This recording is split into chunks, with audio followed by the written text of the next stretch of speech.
오늘 우리가 읽은 이 말씀은 인간 삶의 어떤 근간을 말하고 기본을 말하는 그러한 말씀입니다.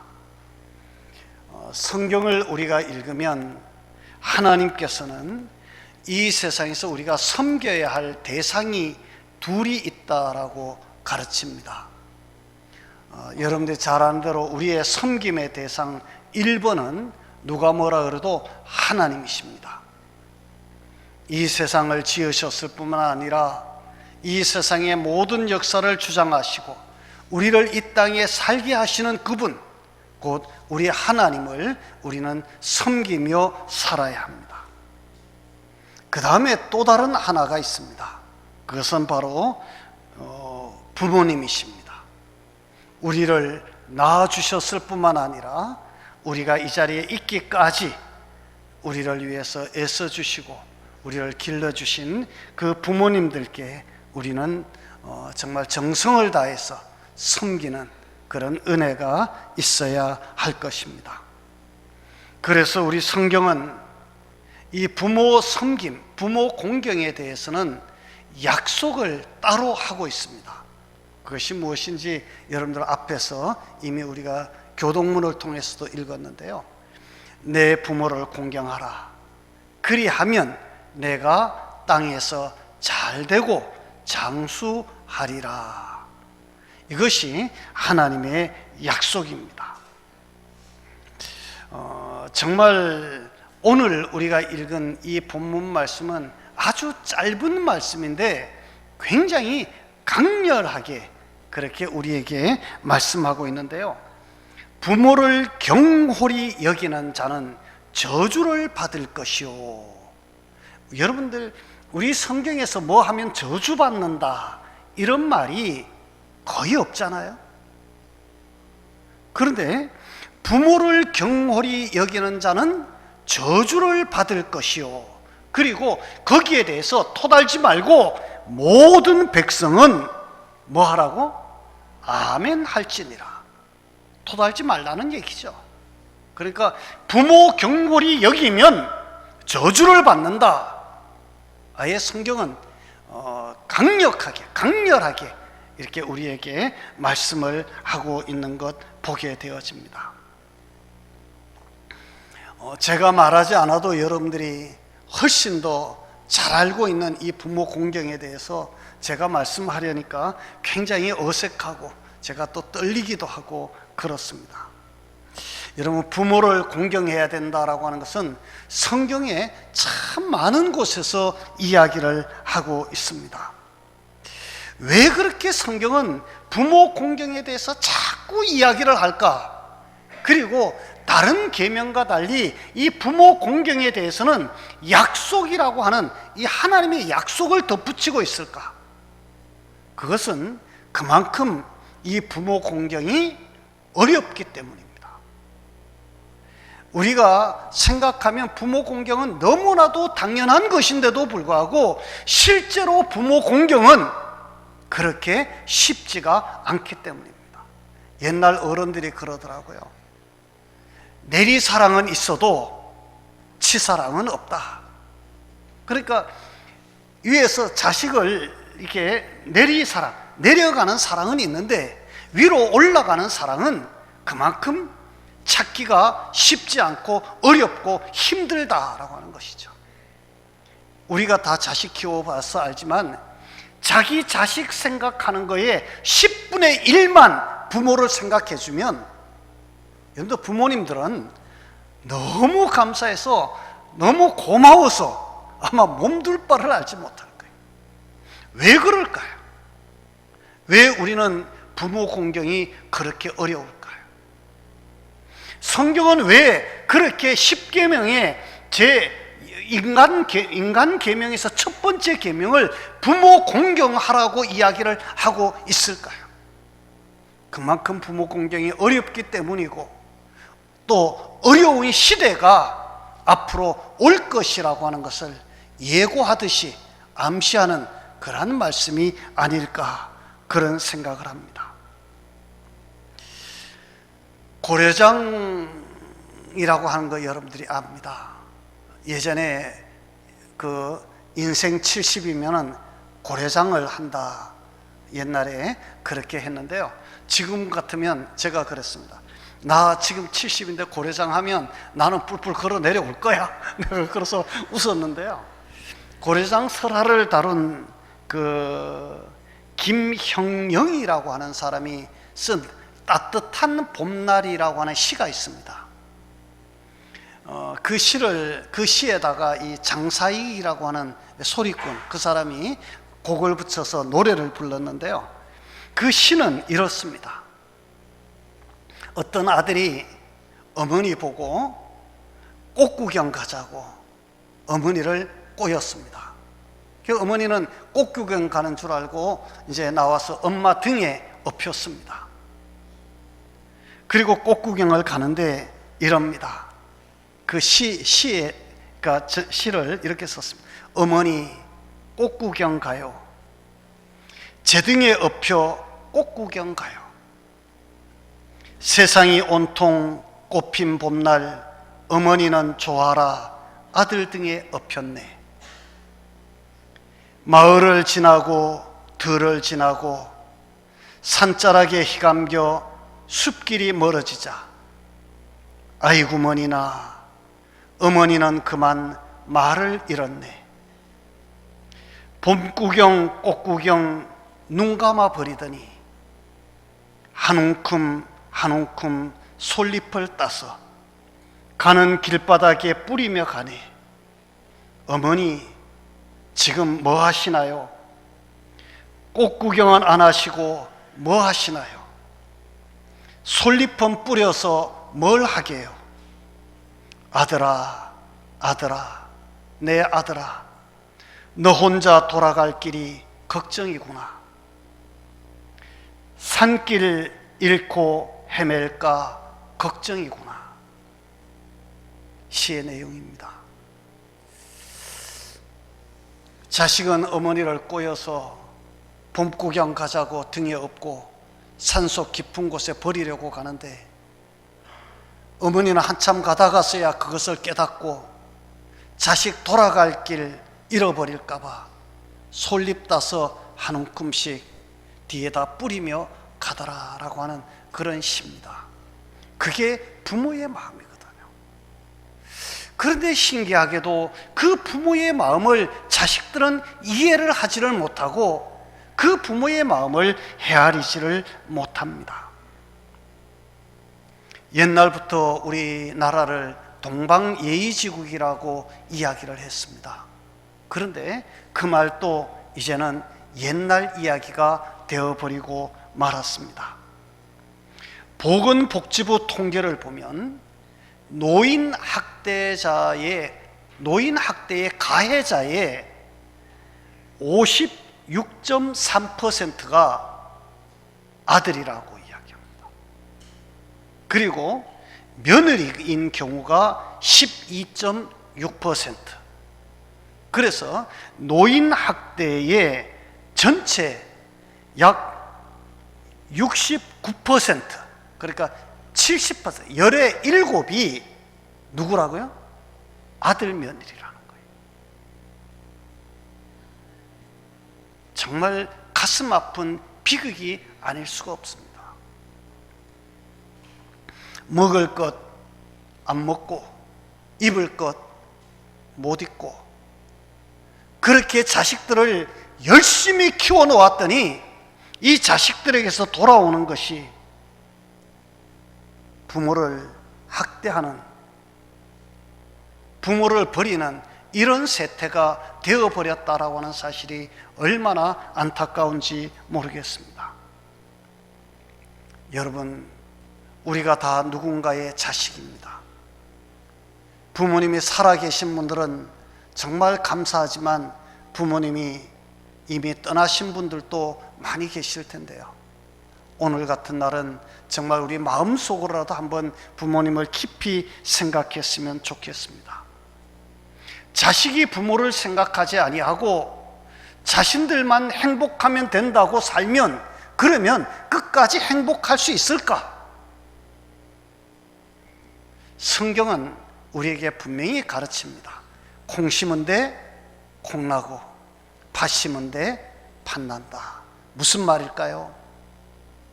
내가 부모에게 효도하면 내 자식이 나에게 효도할 것입니다. 내가 부모에게 불효하면 내 자식 또한 나에게 불효할 것입니다. 우리는 왜 그것을 모르고 사는 것일까요?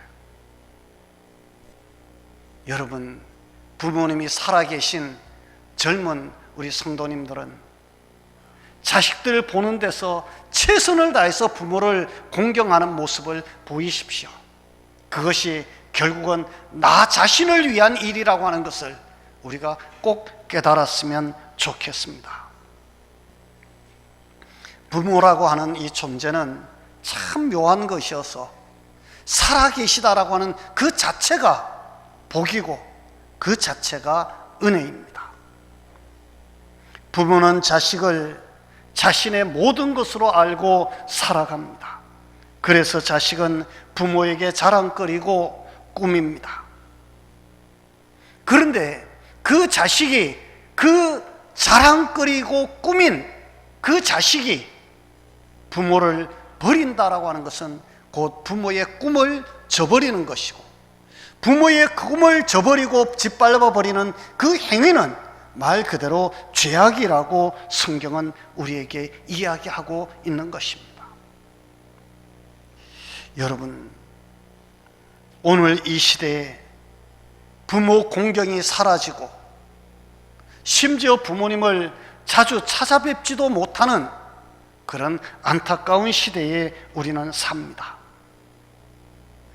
명절 때도 잠깐 왔다가 금방 갑니다. 뭐가 그렇게 바쁜 일이 많은지 부모님들하고 잠시 정을 나눌 그런 시간적 여유조차 갖지를 못합니다. 어떤 자녀들은 1년 동안 손꼽아 기다렸는데 오지도 못하고 전화 한 통화로 그냥 끝을 냅니다. 그러니까 어디 보니까 이런 얘기가 있더라고요. 자식들이 그렇게 수단을 쓰고 그렇게 안 올 핑계를 대면 부모도 수단을 쓰고 오도록 만들라는 거예요. 그 어떻게 만드냐? 그랬더니 어떤 분이 이렇게 썼습니다. 부산에 사는 어떤 노부부가 결혼 60주년이 되었습니다. 할머니가 아침에 영감을 보고 이야기합니다. 영감, 우리가 벌써 같이 산 지가 60년이 되었네요. 우리 자식들은 오늘 같은 이게 우리 부부 결혼식을, 결혼 기념일을 알까 몰라. 그랬더니 할아버지가 뭐라 그랬게요?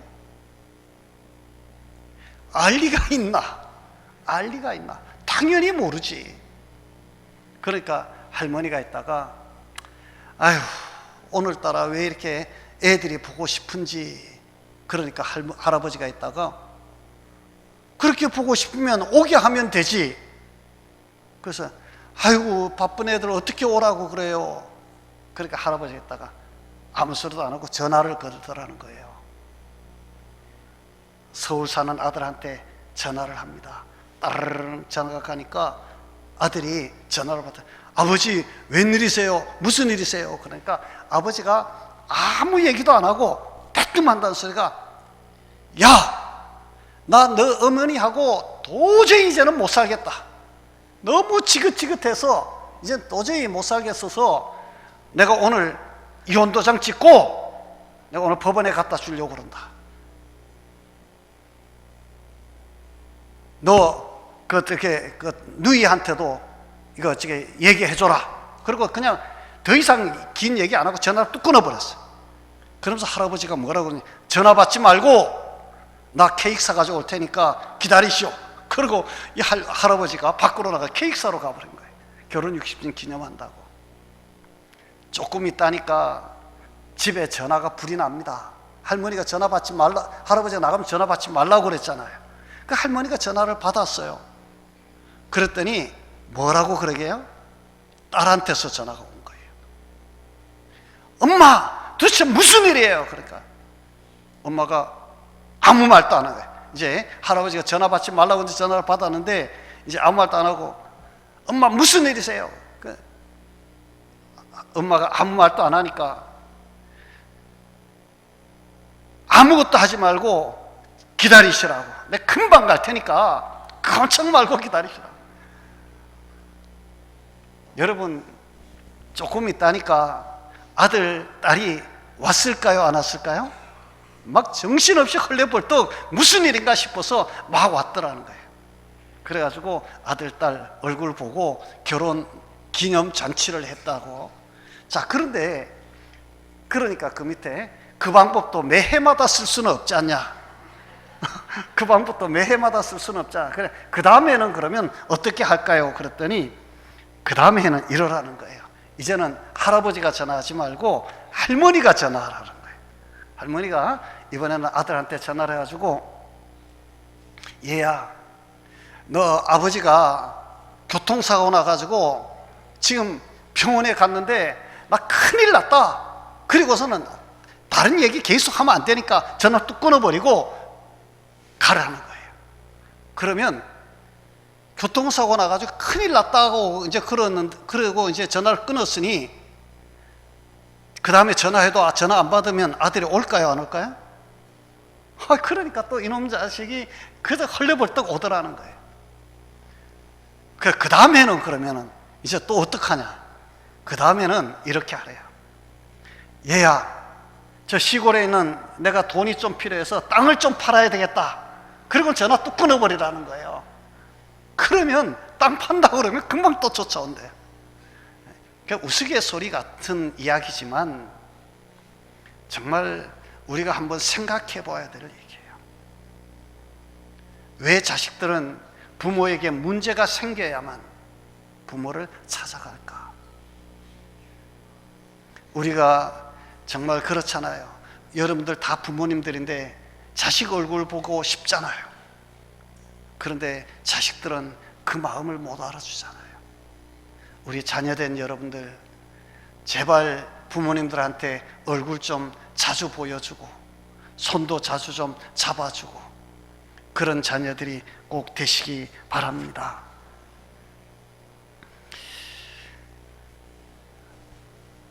부모님이 살아계시다라고 하는 사실 자체가 은혜인데요. 우리나라에 1년에 이 노인들이 이렇게 뭐라 그럴까요? 자살하는 노인이 얼마인지 여러분들 아십니까? 61세 이상으로 쳐서 자살하는 노인들의 숫자가 얼마 정도 될 것 같아요? 1년에. 이게 1년에 자살하는 노인이 4,500명이 넘습니다. 61세 이상 노인이. 그러니까 평균 치면 하루에 한 15명 정도가 매일매일 자살을 합니다. 통계적인 숫자입니다. 그런가 하면 아예 집을 나가는 가출하는 노인은 그럼 얼마일까? 가출하는 노인은 약 6,700명 정도가 됩니다. 1년에. 그러니까 1년에 자살하거나 집을 나가는 노인들의 숫자가 약 10,000명 정도가 좀 넘는 것으로 통계가 나와 있습니다. 물론 약간의 어떤 치매성으로 인해서 집을 나가기도 하고 그런 경우도 있지만 너무 힘들어서 외롭고 힘들어서 까짓거 이렇게 살아서 뭐하냐 그래서 스스로 목숨을 끊고 자식들이 너무 자신을 괴롭히고 힘들게 하니까 오히려 집을 나가버리는 이런 부모들이 많다라고 하는 이 사실, 이것은 이 시대의 비극이 아닐 수가 없습니다. 여러분, 부모는 우리의 울타리입니다. 울타리가 사라지면 여러분 어떤 일이 일어날 것이라고 생각하십니까?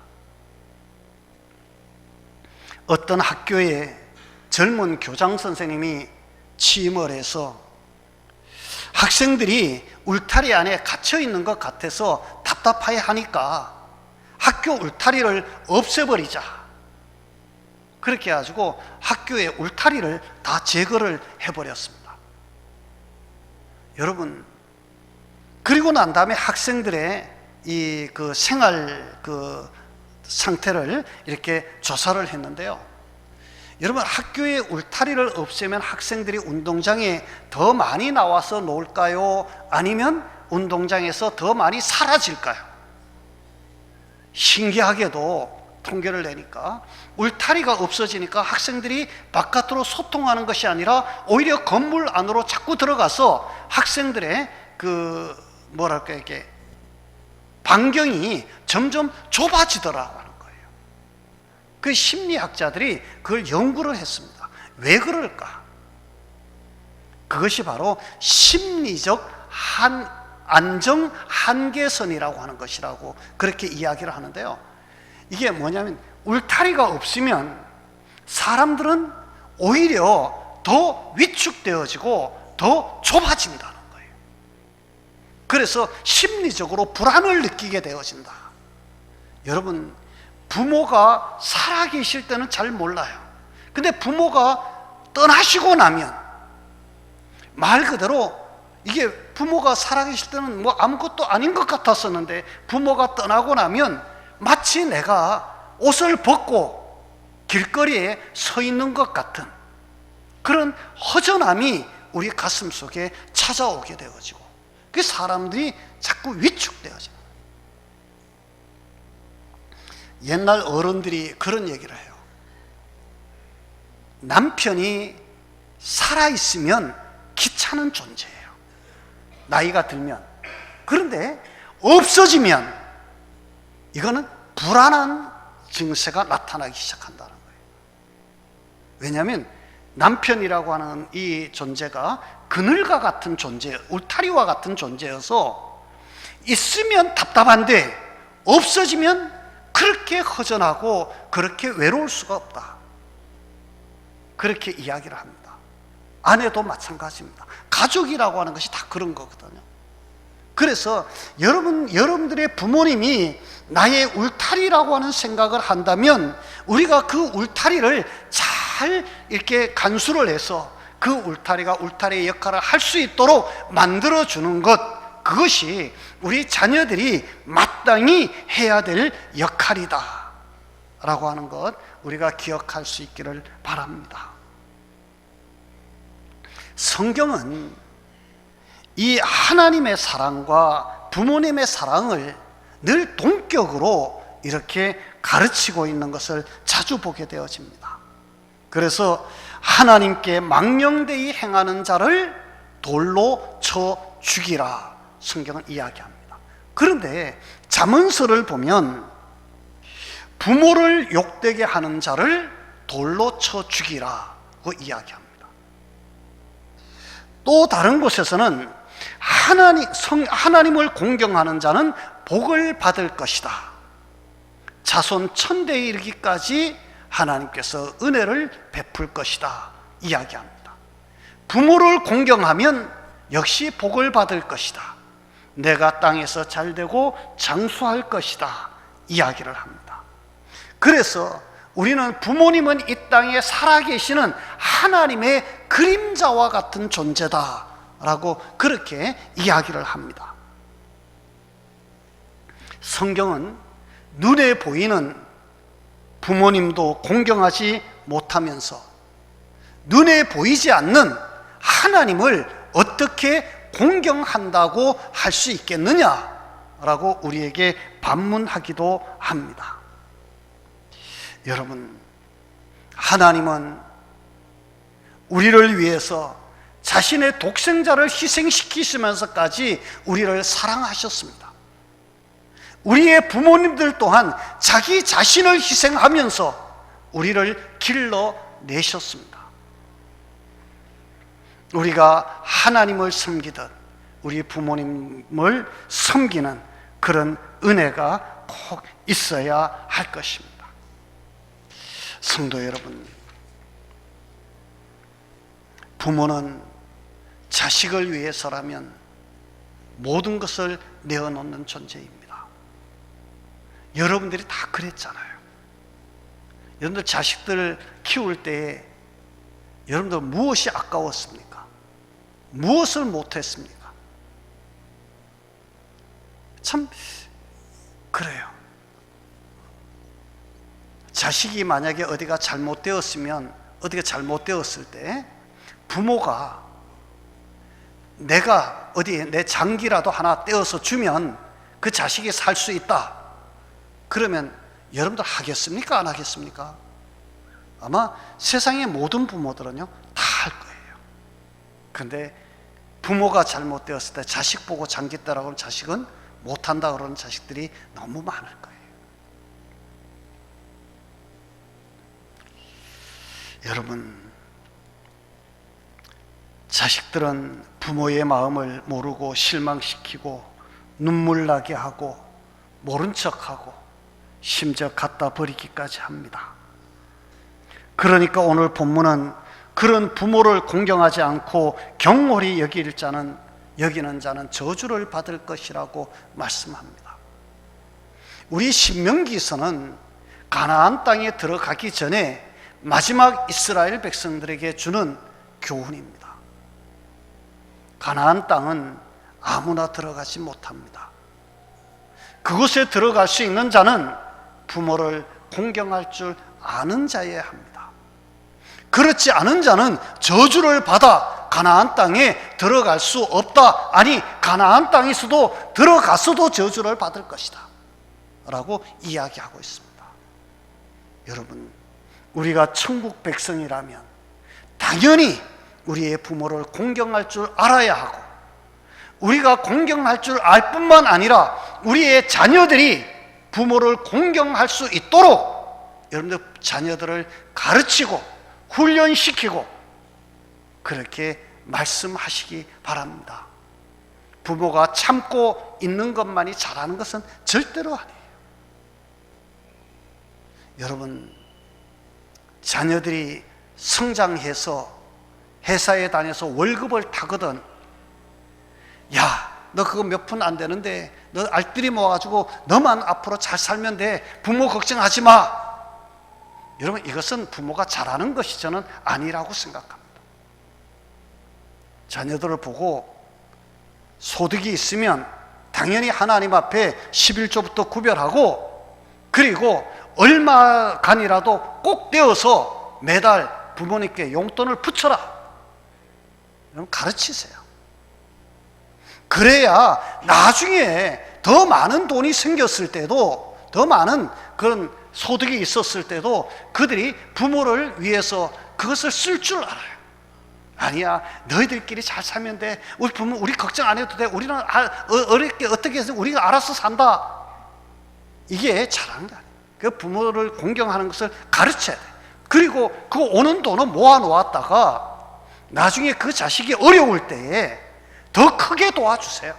능력 있으면 더 보태서 도와주면 되잖아요.